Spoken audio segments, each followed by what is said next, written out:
You are listening to Historyman 1781, a project of ekbarnes.com, where we walk in the footsteps of heroes and proclaim freedom reigns.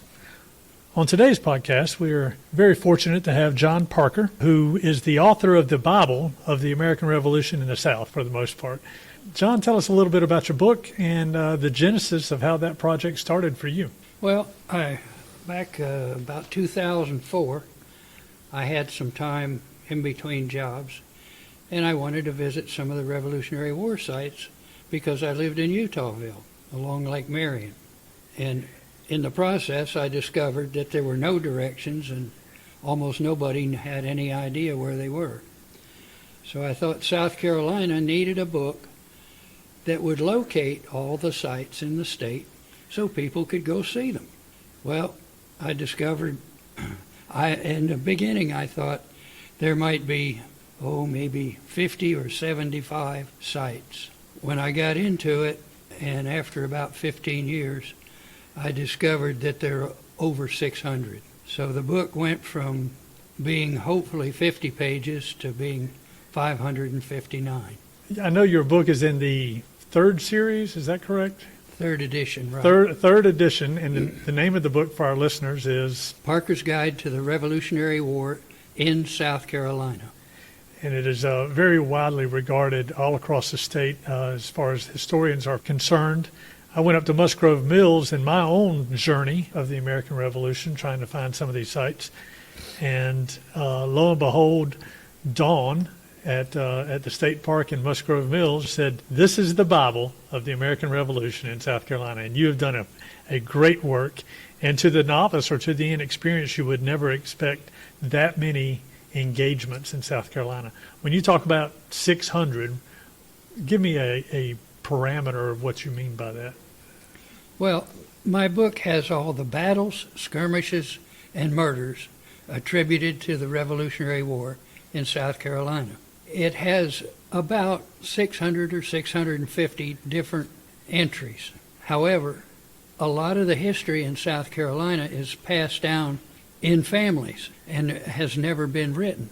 So as we get exposure to a lot of the people interested in the revolution, we find more and more different murders or actions, small actions that happened that nobody knows about. So what started out to be just a few pages turned out to be a lot of pages. So, John, a lot of interest is in your work. And when you go through your book and you're going through all these sites, sometimes the sites you end up on the dead end of a dirt road or just a portion of a paved road that obviously development and the course of time has changed the nature of the environment. How did you come up with some of these sites that in your book you say are 200, 300 yards off of the roadway somewhere? Well, the internet was just getting cranked up when I started this. If you put something on the internet and ask Google or whoever, DuckDuckGo, the question just what happened or where is it, sometimes you get a good answer. Another time, the rest of the time, you have to read the text, whatever's written about it, not just once, because you might skip over something that turned out to be important. You have to read it 3 and 4 and 5 times. And the text will usually tell you pretty close to where it actually happened. There's another publication by Lipscomb. It was just a little paperback book that he wrote when he worked here at the South Carolina Archives. And that helped me immensely because the last sentence in each one of his entries was, "It happened here." And he gave you an approximate place where it happened. So I used that as a guide, and I'd drive to wherever he said it happened or that area, and I'd start knocking on doors until I found somebody that knew what I was talking about. That's how I located some of the places. Other places were located on the old maps. The 1773, 1776, 1783 maps all had names of people and where they lived. So you had to search all of the maps in the area that you were looking for hopefully to find the name of the person that you're looking for. In some cases it worked, in other cases it didn't. But some of the books tell you the name of some neighbors. So then you look for the neighbors' names on the map. And if you're lucky, you'll find one. So you know you're in the right area. Well, it's just an amazing work that you've done. If people were to pick up your book, they will find a section in the back of that book on a gentleman by the name of Bill Cunningham. And Bill Cunningham, in the last throes of the Revolutionary War from the British side, where they were pushed back into Charleston, he goes on what is famously referred to as the Scout. And you have done a great job in mapping that out. Tell me the genesis of that work. Well, when I was reading all the references, they all mentioned Clouds Creek, which was one place where Cunningham killed everyone. Now, where is Clouds Creek? It was in western Lexington County. Okay. But all the books said after Clouds Creek, he went here, he went there, he went somewhere else. And those are all true. The thing is, in what order did he go to those different places? And all the references for most of those actions attributed to Bloody Bill Cunningham used the date of 11/17/81. Well, there's 30 days in November. So by putting all of these locations on a map, I was able to come up with a date for each one that was within a day or two of when it actually happened. And it turned out that Cunningham's route started in Charleston, went through Orangeburg to Lexington County, modern Lexington County, over to Saluda, Lawrence, Spartanburg, Union, Orangeburg counties, and then back to Charleston. So in all of these, he burned a whole lot of property and killed the people, the person he was looking for, if they were home. If they weren't home, he would burn the property, all of it, buildings, crops, outbuildings, everything. Scorched earth type policy. The people he killed were notorious patriots. They did everything from supply food to the American troops, or they were involved with sequestration, which was taking the property of Tories and giving it, turning it over to the American side for either sale or for use by different patriots. And some of the people were just his personal enemies. He remembered them from childhood, like Captain Caldwell. That was his first military commander when he was on the American side. But about a year or so after that, he changed sides and became a Tory, or a British loyalist. How did that happen? I mean, I know that his uncle, I believe, was a big loyalist, was big in the community, and was a big loyal follower of the crown. In fact, I think after the war, did his uncle not still retain his lands after that sequestration based on the fact that he treated everybody upright? But Bill Cunningham obviously did not. But how was he on the American side, and then what caused him to come back over to the British? Well, Bill Cunningham was 19 when he went in the service on the American side. He had an agreement with Captain Caldwell that if he was ever to be sent to the Barrier Islands, John's Island, James Island, or probably Sullivan's Island, that he would be let out of his military service and he wouldn't have to go to the islands. It could be he didn't like the mosquitoes and the other bugs that bite, the poisonous snakes that are a lot more common in the swamps along the coast, or maybe he just didn't like the ocean air. Well, Caldwell didn't like Cunningham, so he sent him to the Barrier Islands. And of course, he didn't go, and he resigned from military service. For that, he was brought up on court-martial, but found not guilty because he had that written into his original enlistment agreement. But it left some hard feelings. Patrick Cunningham was one of his relatives. He was turned out to be a general. He was arrested and sent to Charleston, put in prison for a number of months. That upset Bill Cunningham, too. So there are several different reasons why he changed sides. And he became a person that just seemed to like to kill people and cause a lot of pain for people. He was 19 when he went into the service as an American, probably about 20 when he switched sides, and he died at about 31 in the Bahamas.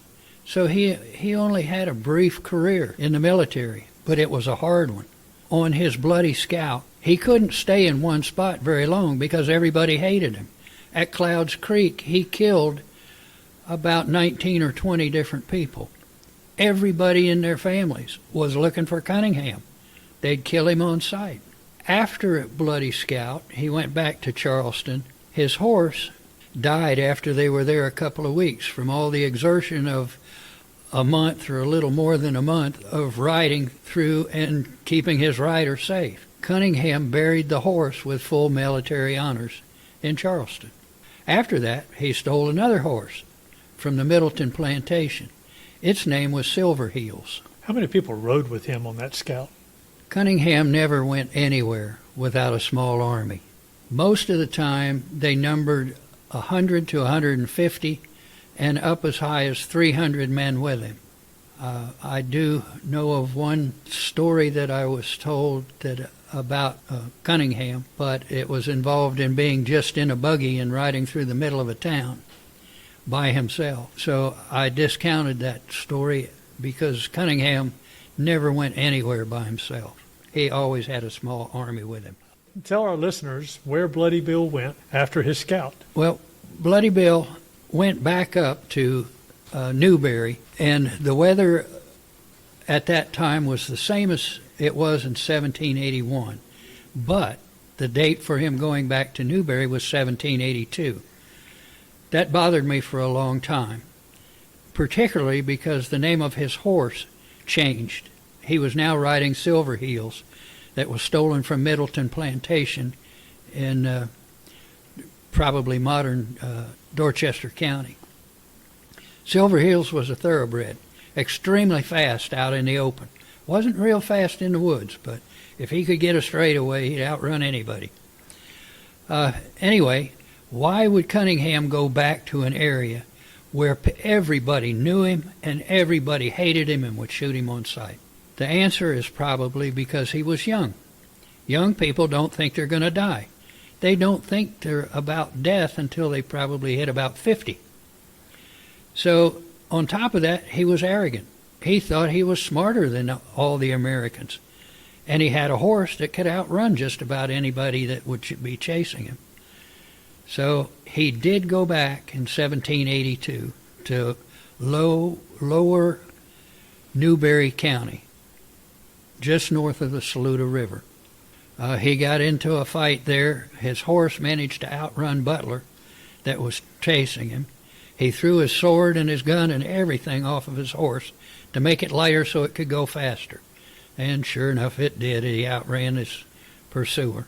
Then there's not much written about him after that until he went to East Florida, which is St. Augustine. He went to East Florida with where most of the British refugees went. But when he got down there, he continued what he was doing up in South Carolina. He was killing people, robbing them, and just causing general mayhem. The governor of East Florida got tired of it, so they offered Cunningham a pardon of everything if he would go to West Florida, which is Louisiana. The governor of West Florida said, okay, we'll take him. Cunningham did everything he had to do to get the pardon except go to West Florida. So he continued in East Florida, robbing people and causing general mayhem. So the governor of East Florida wrote to the governor of Cuba. Governor of Cuba said, I'll take him. So he did go to Cuba that time. He and some of his Tory friends from South Carolina were put into jail for a brief period, probably about 3 months. Then they went back to their old ways of robbing folks and what have you. So the governor of Cuba exiled them to the Bahamas. He moved there and died not too long after he got there. He did get married.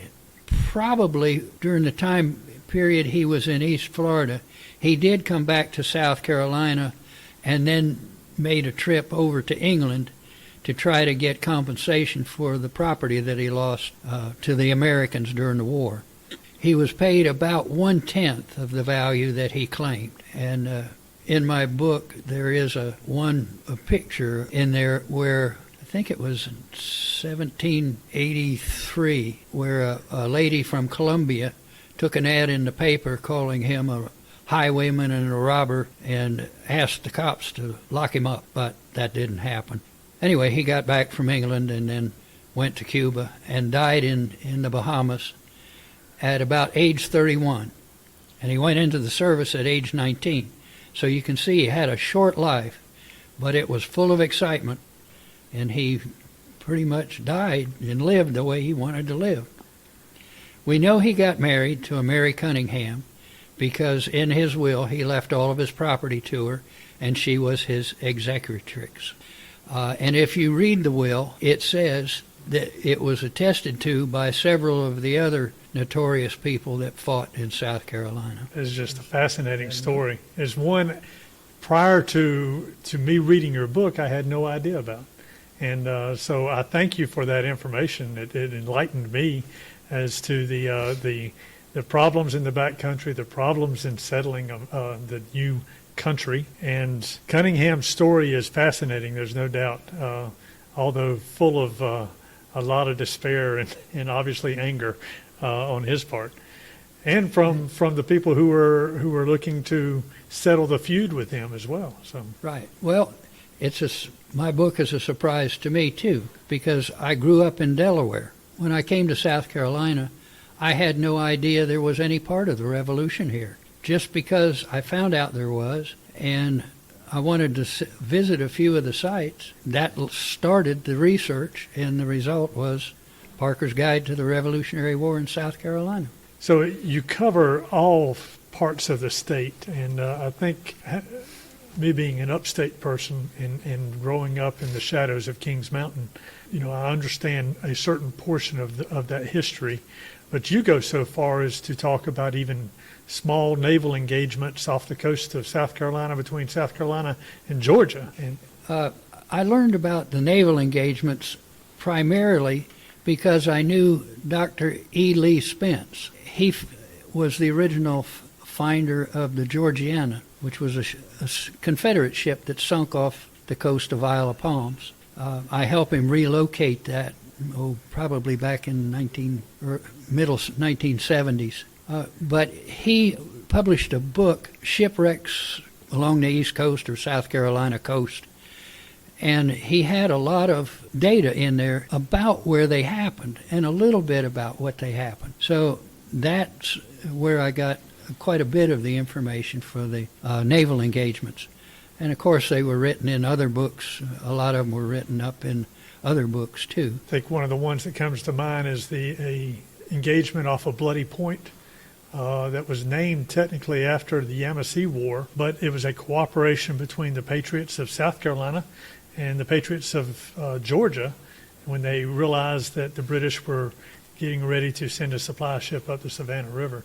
It is just information just is almost overwhelming in your book, and for a historian, it's just like a cornucopia of experiences and tidbits and checkpoints of the American Revolution.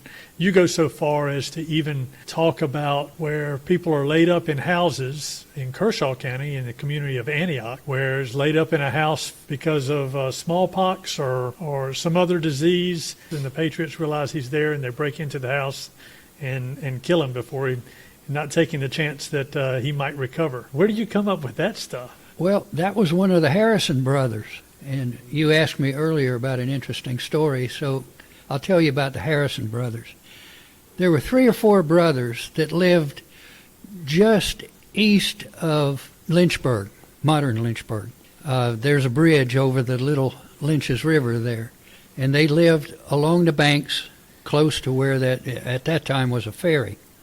They were so poor, their clothes and their beds were animal skins. And after the war started, one of them got the bright idea, why don't we talk to the British and see if we can fight for them. They'll give us uniforms, we'll have clothes, we'll get a check. So that's what they did. That one was made a colonel. A couple of the other ones were captains. The brother that was killed when he got sick in Antioch, which is just east of Camden, was one of the brothers. The one that was a colonel, they used the war for an excuse to pillage their neighbors. They'd steal anything from anybody. And the one that was the colonel lived through the war and retired in the Caribbean, Jamaica, I think. And he retired a very wealthy man, all off the backs of his neighbors. Those are stories you don't hear in history. You have taken the time to compile all those stories. I thank you for that. For our listeners, I'd like to ask you this question. What does liberty mean to John Parker? It means the same as what's in the Bill of Rights, the first 10 rights. The freedom of speech, the freedom to practice religion the way you want to, the freedom of assembly, all of that. The Declaration of Independence was the prelude to our Constitution and to the Revolution.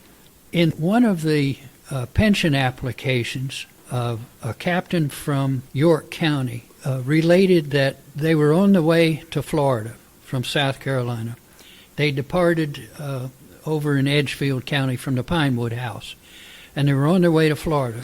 They got down into Georgia about 60 miles at a river when a courier was spotted on the north side of the river.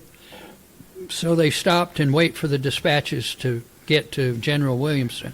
In that dispatches was a copy of the Declaration of Independence.